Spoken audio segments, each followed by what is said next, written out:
734. Today is May 20th. By the way, just to mention, I will munch on the chips and a little bit drink water from time to time because now it's my break. I didn't want to go to the break because I have to clean the warehouse right now, because they're coming like 36 guests from business school, like in groups, so it's like the whole day there will be guests. But that's not the reason I didn't went to the break. I just had something to share right now, and I think this is the best opportunity to do so. It's slightly raining. I'm also snoring as doing this because I was just brooming the outside of the warehouse and it was very dusty, so now my nose is a little bit clogged. But yeah, basically I came out to my father and it went a little bit worse than I expected, in the sense that he was not accepting it, and but he was trying to be, and still tries to be, very supportive and respectful, but his vision of the world really kind of doesn't let him just to accept it, but he wants really to question it, and he questions it a lot. And from one side I know that indulging in these kind of debates is very dangerous, especially from a person that is very intellectual like my father, and wise as well, and his understanding of humans and like life overall is like I would say quite deep. But he's also known to push his views on others, and but yeah, and like I see that he really wants to do that, but he also tries to control it because he knows that it's wrong. But it is difficult for him, and yeah, so it would be wise for me not to indulge in these kind of debates, but I kind of want to, because I'm not that certain about who I am as a human right now, you know? So, kind of these kind of debates from a person that cares about me a lot, and has this kind of vision of not understanding these kind of modern things. Well, they're not that modern, but like they're popularized recently. And so there's a lot of like not conspiracy, but controversy around this topic of transitioning, because it was so popularized that a lot of people just did it for the hype reasons, and really tried to like kind of have these movements for trans people and so on. And now there is a Pride Month in recent years that is very open and very popular in the sense, on like the events and festivals and whatnot, especially because like we were living in Amsterdam when I was living with my father, and Amsterdam is known to be very, very prideful.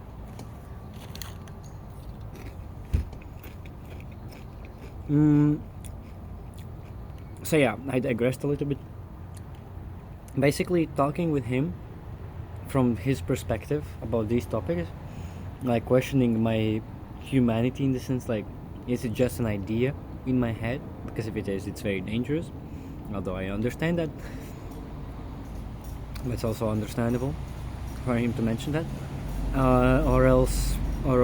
For example, like going from my past, like what happened from my past, and like really skeptically and scrupulously questioning what am I doing and if this is right, because he thinks that it's not right, because he never saw this kind of feminine side of me, and he always saw me as like a boy. And he said like if I had shown even like a little bit of this kind of inclination towards not feeling well in my skin, or like feeling more feminine, he would have like backed up, but because he never saw it, he kind of now is kind of pushing me really hard to kind of really see if what am I doing is not right, so I don't regret it and take my life later, because it's very possible. Especially in my case, because he also knows a little bit how depressed I am, and how depressed I was, especially after breakup as well. Now it's raining a little bit more.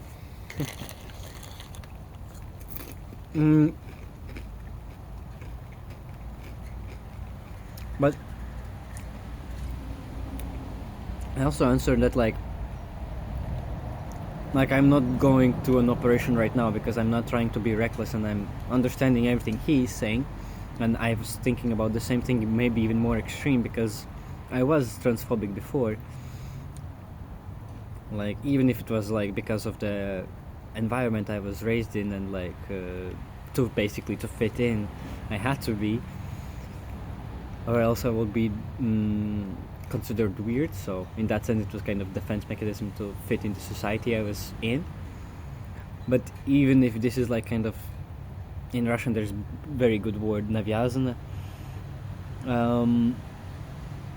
despite that, like I still was also like, my like world vision was kind of built upon it, in the sense that like I saw trans people as something like taboo, not taboo, but like something like weird, you know. It's like, bro, you are born with a dick, then live with a dick. Like, why the fuck would you like change that? Or like, alright, you're like not changing it, but then you're appearing more feminine, like femboys or something, like tomboys as well, in that sense. Like, why, you know? Like, one time, like from one perspective I understand, it's like it's a kink for people, and it's a good way to make money with these kind of alternative ways. But like, if it's just a lifestyle, I didn't understand it. And I was really also against it.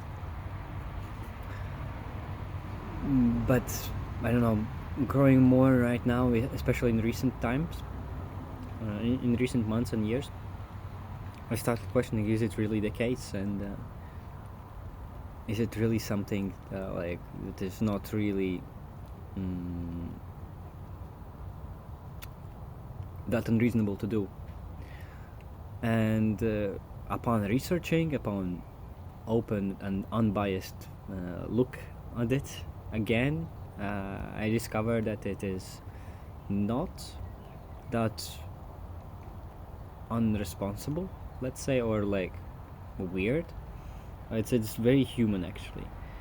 And because it's not something that is just an idea that is born into your life. Of course, for most cases, especially nowadays, it could be the case. That's why these kind of institutions that apply for estrogen or testosterone, or operations, they're very, very strict in the sense to what kind of people to give, because there's a lot of people that just want to change and just want attention.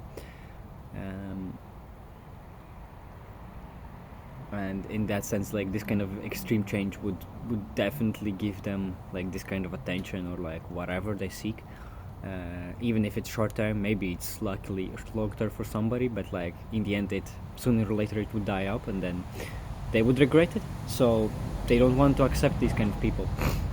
And I forgot from which side I came from. What was I trying to say with that?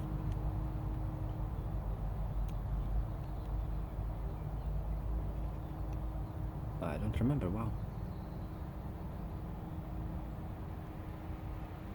But oh yeah, so in most cases it's like not that reasonable to do, but that doesn't mean that for people it is like objectively unreasonable to do, because it's not just something that is built upon like socially. It's something that our brains have or lack to be, or like, yeah. In simple terms, as at least how I understand it, maybe I'm wrong, but like at least how I understand it, is that trans, for example, trans female, even before transitioning, have like brains more similar to females, like females, than cis males. Meaning that biologically there is, or like even scientifically, there, like it's very reasonable to transition. Yeah. Why didn't I do it faster? Because again, I was raised in the family of being very like, I couldn't open up myself, and this kind of thoughts, like I also blocked from myself within, as being discarded as unreasonable. But upon like looking at it again, like I saw that like this is something that I'm struggling with, like sure, like also seeing like other stories from trans people that I talk in real life, or like look into the internet, like the same struggles, the same kind of even stories, or like I don't know how to say it, not criteria, but like symptoms. Let's say symptoms, but like it's not really symptoms, but like the idea is there. And in that sense,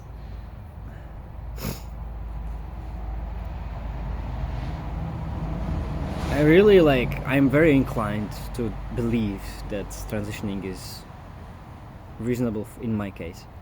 And but I'm also, even despite of all this certainty, I still try to be cautious, because as my father also tries to tell me, even though I already know that like I should not rush these things, and I should be very responsible, because it is a very extreme change, not only in persona, on socially, on how people perceive me, but also myself. And like if I go through the operation, if I go, although I doubt it, then it would be very, how to say, very extreme. Like it's a very extreme change, so I cannot just like take it lightly, and I really have to challenge it. And this is exactly the reason why I try to go to the clinic.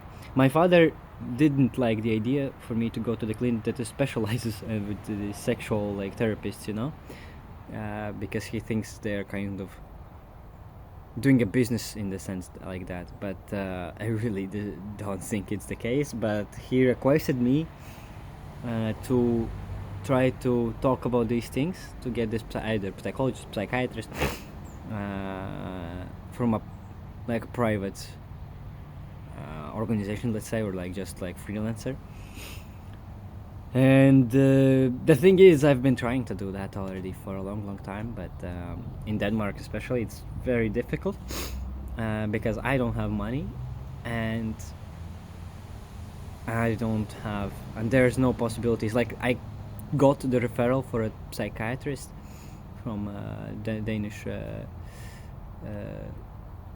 doctor, family doctor, how do you call it, like general practitioner. But I called multiple therapists, and they all said like it's not possible. Like some said even that they're closed and they don't accept any new patients. Some others says there's like a big waiting list, so others didn't even pick up. So like as it seems, it's impossible to get private or freelanced psychiatrist with a referral, and to pay money, it's a lot of money, which I don't have. Although now that I think about it, maybe I could ask for money then from my father, because it is something that he wants me to do, but he also is aware that I don't have funds to do it without a referral. So if I'll probably talk with him about it later, but it's a good thing that I actually said it out loud, or else I would not think about it. But yeah, that's basically about this. I also wanted to talk about my past a little bit, because I am kind of fresh out of a relationship.